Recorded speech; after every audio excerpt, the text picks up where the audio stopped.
Okay, I have a great show for you today. We're going to be going through stories such as Donald Trump telling his voter base that Iran has assassins in the country hunting him. We have a Democrat that says the quiet part out loud and says that the FBI is specifically being used to keep white people in check and Donald Trump out of office, and so much more. To go through all this with me, I have Morgan McMichael. Morgan, thank you so much for joining me. Thank you so much for having me on. I'm really excited to be a part of this conversation. So Morgan is a political activist. She just moved to Washington, D.C. She is heavily involved with Turning Point USA. She works for Turning Point USA. This is Charlie Kirk's organization. She is out with others getting Republicans registered to vote, educating people on conservative values. So the first thing that I wanted to look at together is Kamala Harris did her first real interview without someone babysitting her. She picked this anti-Trump MSNBC host rule, and she is caught like a deer in the headlights so many times. But on this one, they ask her about raising taxes on America, and she says, of course we're going to do that, and people agree with me. So let's listen to that, and we'll react to it together.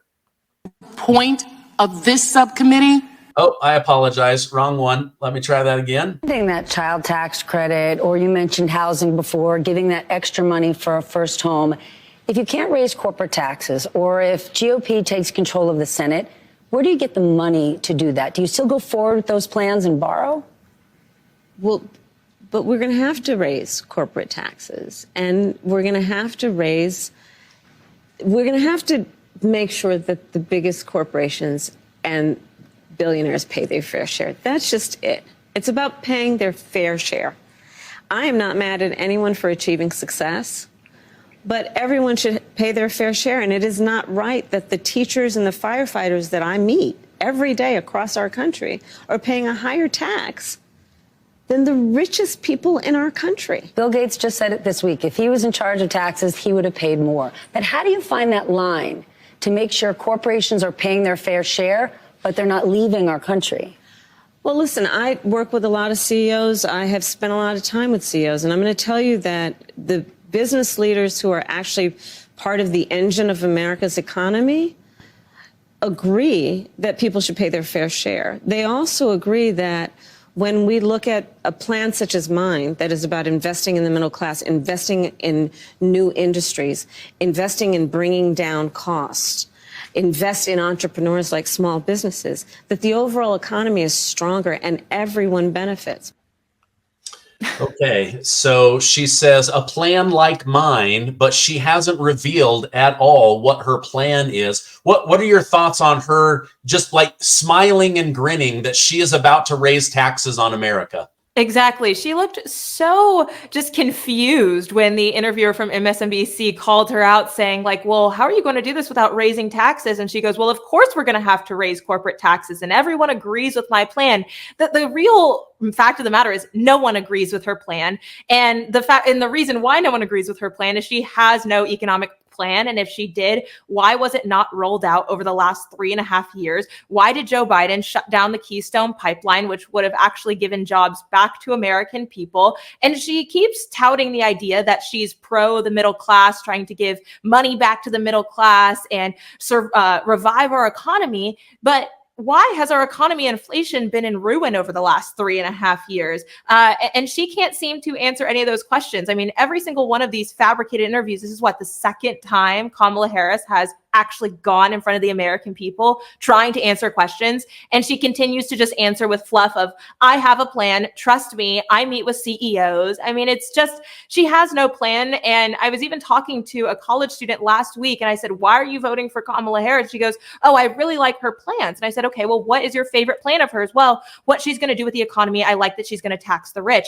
And at the end of the day, that is how much these low propensity voters, the Kamala Harris voters, are ill-informed. All they know is that she has this idea of a plan and that she's going to tax the rich without even knowing any more of the economic disaster that is going to come if she's elected. Yeah. And, a lot of the people that follow me, they're, middle class, hardworking, the working class. But and they pay taxes. We all pay taxes. We all Too much do. taxes, right? But the reality is that the wealthy pay the majority of taxes. Like every tax person will tell you that. Every economist will tell you that. So it's really easy to demonize the rich that way. But she has no plan except for, we're definitely going to raise taxes on America. This is going to make American businesses less competitive on the global scale.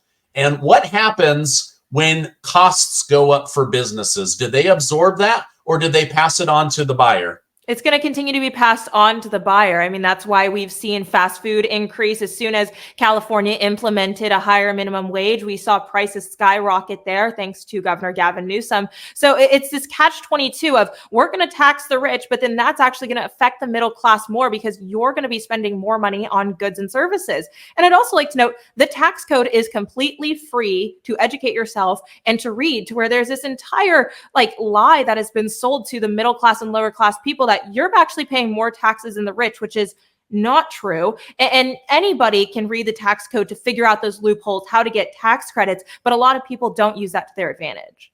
Yeah, well, and the Democrat Party is the wealthier party. And, it's like Donald Trump said in 2016 against Hillary Clinton, I use these tax loopholes because I'm smart. And You're not going to change these laws because the people that donate to you also use those, right? So it really is this idea of making people angry. But the reality is the government misspends our money, right? And anybody, lower income, middle class, they're all paying too much in taxes. Absolutely. And now they want to get rid of the Trump tax cuts. They want to raise the corporate tax rate. They want to raise taxes on the American people. Can you name a nation for me that improved the life of their citizens by taxing them into the ground? Not a single country, but I can say that Ukraine is benefiting quite a lot from American tax dollars. I believe it was today that another $8 billion is being sent over to Ukraine for the Ukraine-Russia war, which I think is absolutely ridiculous, because that $8 billion of our U.S. money that we don't even have to spend should be directly impacting Americans. Why aren't we having more public education reform? Why aren't we housing our veterans or homeless Americans? Why aren't we actually addressing the border crisis in our country instead of shipping all of this money everywhere else in the country, but actually helping Americans? Yeah, it's interesting because Trump's economic plan is, we're going to make energy cheaper, which will make most areas of your life cheaper. We're going to invest in farmers, local farmers, which are going to make food more affordable. And Kamala Harris's plan is, America, we're going to tax you more. It's a terrible plan. And yet people sign up for it. Just like, you know what? I guess I am willing to pay higher gas prices as long as we stick it to Vladimir Putin. This is what they're trying to set up, is like, okay, well, I'm willing to pay more taxes and have life be ridiculously expensive as long as we stick it to Donald Trump.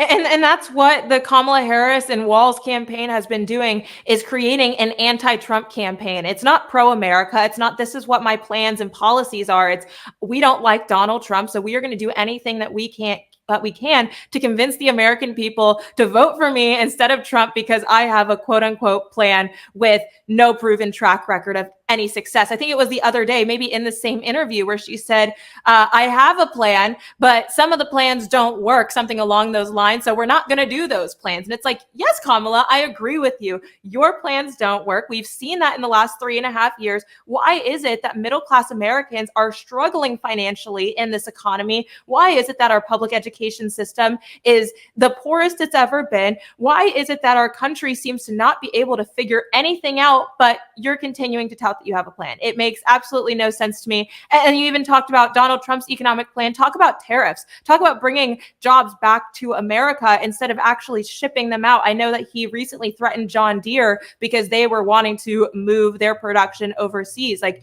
we need to be bringing that production into America and actually supporting local farmers, supporting businesses, and supporting American people. Yeah.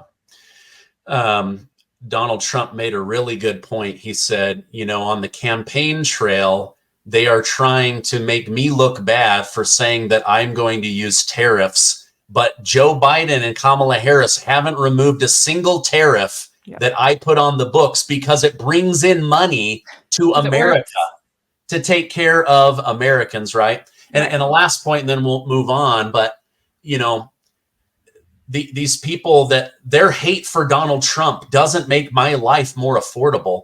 Right. Only taking action with good policies, blocking all these illegals from coming in and using our tax money to take over our cities. I think the American people are pretty fed up with it. I think, you know, that's reflecting in these union polls. It's reflecting in these even CNN polls are saying, wait a minute, people trust Donald Trump more than they trust Kamala Harris. Okay, absolutely. Speaking of Trump, he put something out on Truth Social that I found to be kind of horrifying. He said, "Big threats on my life by Iran. The entire U.S. military is watching and waiting. Moves were already made by Iran that didn't work out, but they will try again. Not a good situation for anyone. I am surrounded by more men, guns, weapons than I have ever seen before. Thank you, Congress, for unanimously approving far more money to Secret Service. 0 no votes, strictly bipartisan. Nice to see Republicans and Democrats are together on something. An attack on a former president is a death wish for the attackers." So it sounds like Iran perhaps tried to have an assassination attempt that we're not being told about. But it does look like Congress has come together to give Donald Trump more protection. Are you worried for Donald Trump's life at this point? I see so many people that are saying, even if he's elected, I don't know that we're going to get to Inauguration Day. Yeah, I mean, I think every single American should be scared of Donald Trump's life right now. I mean, it's crazy that we even have to say that there were 2 assassination attempts now, that the second who was arrested has been convicted now of attempted assassination is the crime that they have put on him. And then his son was also arrested for charges as well pertaining something else. But what I think is insane with this Iran situation is, if this is true, we're going to have more information coming out that Iran is trying to assassinate President Donald Trump. I mean, that is a death wish for their country that I know that for 100% fact, this would unite America in the sense of they're going to go after the enemy in that sense, which would be Iran. And I mean, I am anti-war. I don't think we need to start a World War III. I don't want to see a World War III. But also, we have had an open border for the last 3.5 years. Multiple people have come into our country that are on the terror watch list. Who's to say that there's not people in sleeper cells in our country right now planning an attack, whether it's on our Capitol, whether it's on President Trump, or whoever it may be? The reality that we're living in America is we are not in a safe country that has had borders. And without borders, how do we have a country? We've let anybody and everybody in with minimal deportations and minimal effects of anybody coming in. So it's unfortunate that we're living in the reality less than 50 days out from the presidential election in November,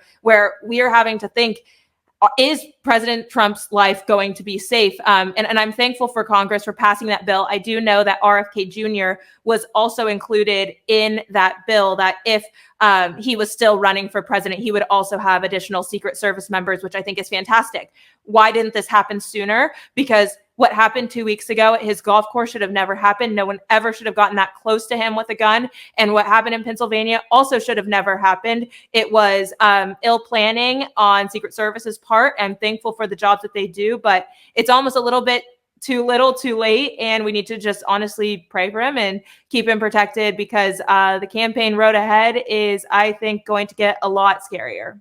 Yeah. You know, I'm no fan of Joseph Robinette Biden, but I do not want to see him killed on live TV. I don't want to see any harm to Kamala Harris. I don't want them to win, but that is a huge difference between I want, something evil to happen. And like you said, it would be very bad for the country. It would be very bad for any country that did that to us.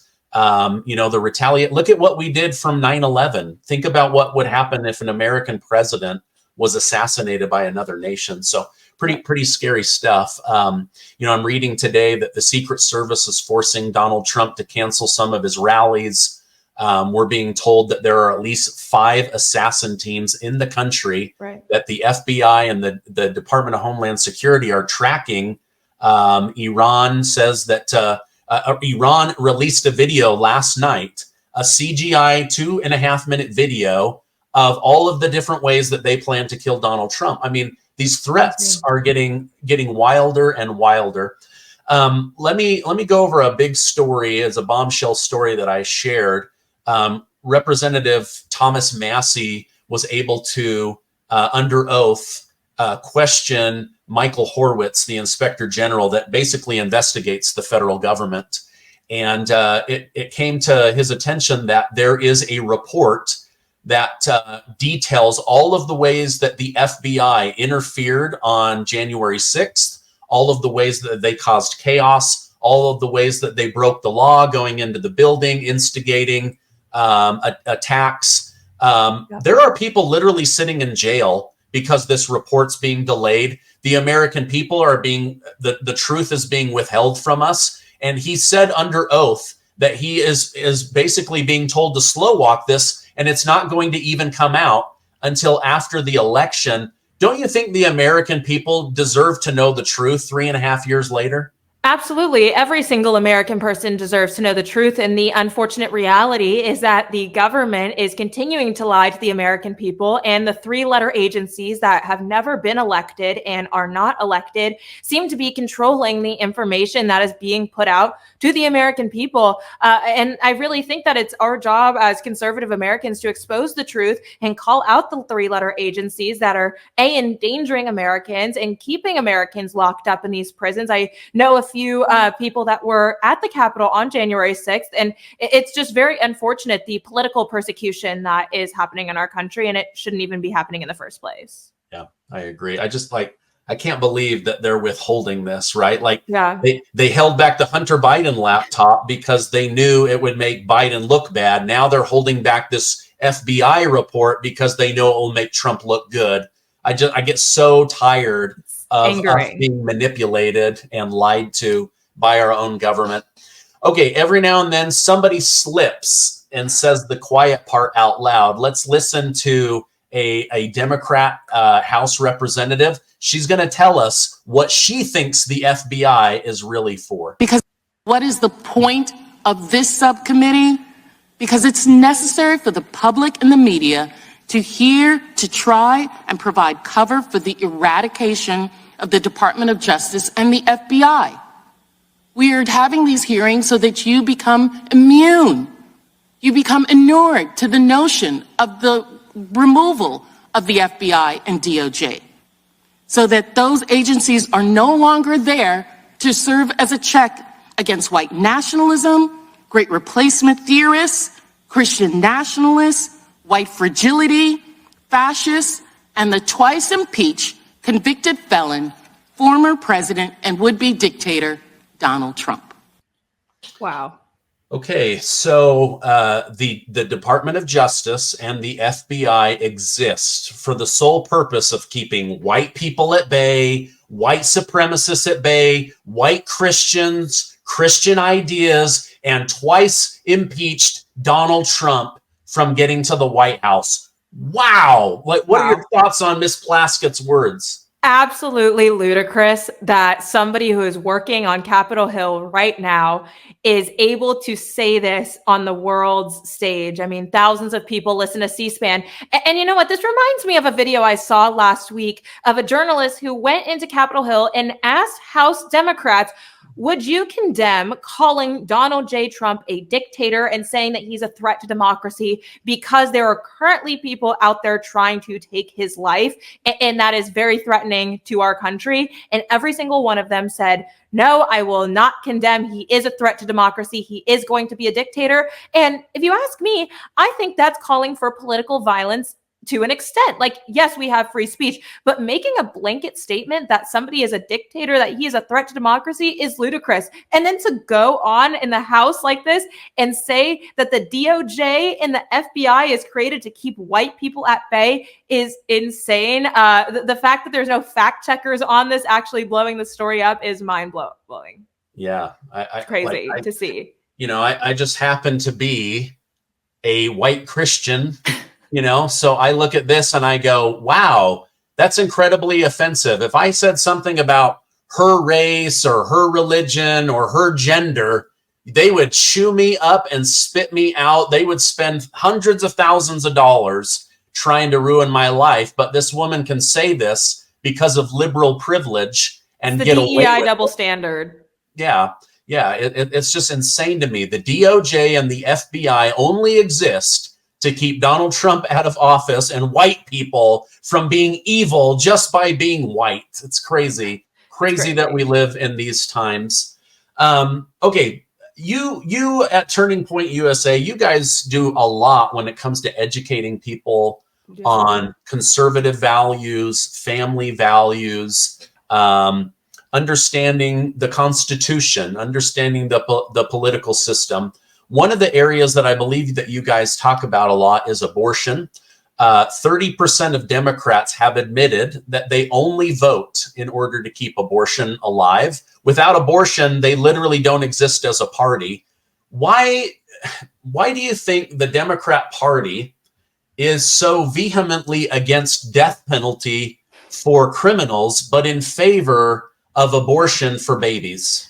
I mean, it's incredibly unfortunate of an issue. And I even want to note that, especially in Gen Z women, abortion is the number one issue that women are voting on because they truly believe that women's rights are at stake. And the abortion argument and the abortion social issue has become an issue where voters believe that because Roe v. Wade was overturned and because of the rhetoric that Kamala Harris and her campaign has been spewing, saying it's Trump's abortion ban, that this also means that IVF, that birth control, that all reproductive rights are at stake, which is just not true. It's one of the blatant lies that Kamala Harris has been touting and telling to her voter base, which is absolutely insane. Actually, last week I was in Pennsylvania and I had multiple debates with young women, and that was the only issue that they were concerned about. Yet when I actually told them the truth about what Trump's abortion policies are, they finally started to peel back the onion layers and realize that Trump isn't this evil person that wants to outlaw abortion for the entire nation. He said that multiple times. I myself am a pro-life individual from conception to natural death. I am a pro-life person, but I think it's important to look at the legislative view of how we are going to legislate abortion properly in our country. We overturned Roe v. Wade under the Trump administration with those Supreme Court justices, which brought the power back to the states. And that was a huge moment in our country.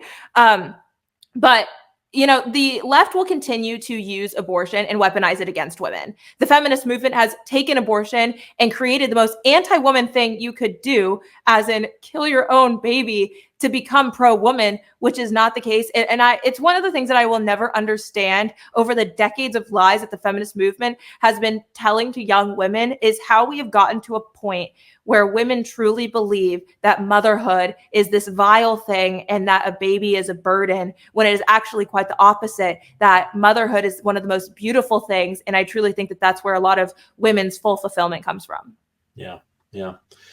It's just like juxtaposed against the death penalty for criminals, right? It's like, okay, take out this baby, this burden, but save the life of the serial rapist. It's like, I guess I don't understand it. It's like they've gone so far to the left. It's like we've lost, human life has no more value. Like look up north in Canada. They come out with this, I think it's the Molly law or something like that. They're allowed to euthanize themselves. Self-suicide. Yeah, they can literally go to a doctor, and what they're finding is that homeless people that have lost hope are literally just saying, just kill me. I don't want to go through winter. It's so bizarre to me that we have lost this love of life, this value for the uniqueness, the amazingness of humans. I'm having a hard time wrapping my head around it. It's because the nuclear family is no longer prioritized in America. I mean, the number one thriver, the reason that America is successful is due to the nuclear family and actually instilling American values within the generations to come. And so when you take away the nuclear family and you tell women, no, you can be a feminist, you can be a girl boss, you can go and work in the corporate world and have a job for the rest of your life. And they're told for so long that that is what's glorifying, then where does society crumble? You are exactly right. Democrats and the left are no longer prioritizing life and instead glorifying and prioritizing individualism and worshiping oneself instead of worshiping something bigger than themselves. Yeah. All right. Let me, in our remaining time, I want to talk about Turning Point USA. You guys are doing so many incredible things. Let me run this clip and then let's talk about this. Are you registered to vote? You want to? Yeah. Huh? Yeah. Here, we're gonna use some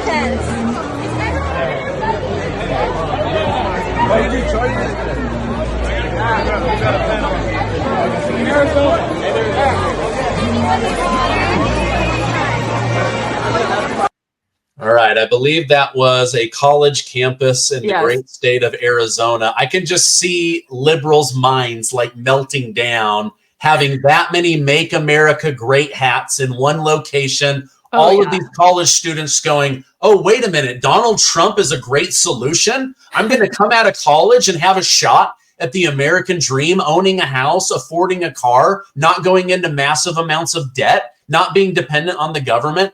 Like, can you just imagine their minds melting? Like, there's too many MAGA hats. It's happening. That clip actually went viral on Charlie's TikTok yesterday. And so many liberals in Arizona were commenting saying, oh my gosh, I can't believe they were on my campus. I was scared. This is terrifying. This is what white nationalism looks like. And it's insane. This was actually at Arizona State University yesterday. Turning Point Action registered hundreds of Gen Z voters getting ready to vote in Maricopa County, which is absolutely incredible. I know we saw what happened in Maricopa County last election, and that is really what we are doing at Turning Point Action, is registering hundreds of not just voters, but Gen Z voters out, getting them out to vote, putting the ballot in the box. That is how we are going to win in November. I was just in Pennsylvania last week, where over 2,000 Penn State students came out to hear from Charlie Kirk. We had hundreds registering to vote in Pittsburgh and in State College. Right there in Arizona, it is happening every single day. We are registering the Gen Zers to vote, handing out those MAGA hats with TP Action, which is just incredible. And it shows that the conservative movement is louder and prouder than ever before. I keep saying that the 2016 and the 2020 political landscape is completely different than what we're seeing right now, 2024, especially on college campuses. These college students are not afraid to wear their MAGA hats out, and it is such an amazing sight to see. Yeah, can you imagine this woman right here running in? Are you right? Shit, like, it's incredible. I mean, this is what the FBI is for, to lock up all of these conservative people that might put Donald Trump back into office. I guarantee if she saw that clip, literally she had a mental Trump derangement syndrome meltdown. She would. I think she would have had a meltdown, while a lot of liberals on TikTok are also having meltdowns when they see our clips of how successful our tour is. Actually, right now, Turning Point USA with Charlie Kirk, we're on tour for the You're Being Brainwashed tour and Stand for the Flag tour at high schools. And it's incredible to see the support that we are seeing. I truly believe that because of the work of Turning Point USA and our thousands of high school and college chapters across the country, this is what is uniting the Gen Z conservative movement. And then Turning Point Action, getting out there and registering the voters. We have never been more unified or seen more energy to elect Donald Trump this year than right now. Yeah. Hey, remember that one time Trump was already president and he wasn't a dictator? Remember that time? That's what I keep telling people, is if you really think that Trump is this orange man bad, I hate the mean tweets, then why didn't he do any of the bad things that you think he's going to do when he was in office? Why was it that life was better back then? Why was it that groceries and gas and taxes were better when you look at it from an economic perspective? And they can never seem to have an answer for me. Yeah, they don't. So the military industrial complex is probably scared he's going to shut down the Russia-Ukraine war. You've got Democrats that are afraid that he's going to investigate election integrity and whether there was cheating in the 2020 election, on and on and on. Anyone that says he is a threat to democracy, if you replace the word democracy with their name, that's why they're terrified. He's a threat to Hillary Clinton. He's a threat to Nancy Pelosi, right? So they're all terrified of him getting back in. Well, Morgan, the time went by really quickly. I appreciate you coming on. If people want to follow you online, learn more about Turning Point USA, Turning Point Action, where can I point them towards? Absolutely. Thank you so much for having me on to discuss all these things from my perspective, being a Gen Zer who just loves our country. If you guys want to follow me, if you can spell my first name, you can find me Morgonn, and it's just Morgan. And if you would like to get involved with the work that Turning Point USA is doing or take a look at our tour, go to tpusa.com. And if you need to register to vote or need to get more information about how to get out, get registered to vote, chasing ballots in these battleground states, go to tpaction.com/vote. Okay, I'm going to put direct links to all of that. Morgan McMichael, thank you so much for coming on. I hope you have a great rest of your day. Thank you so much.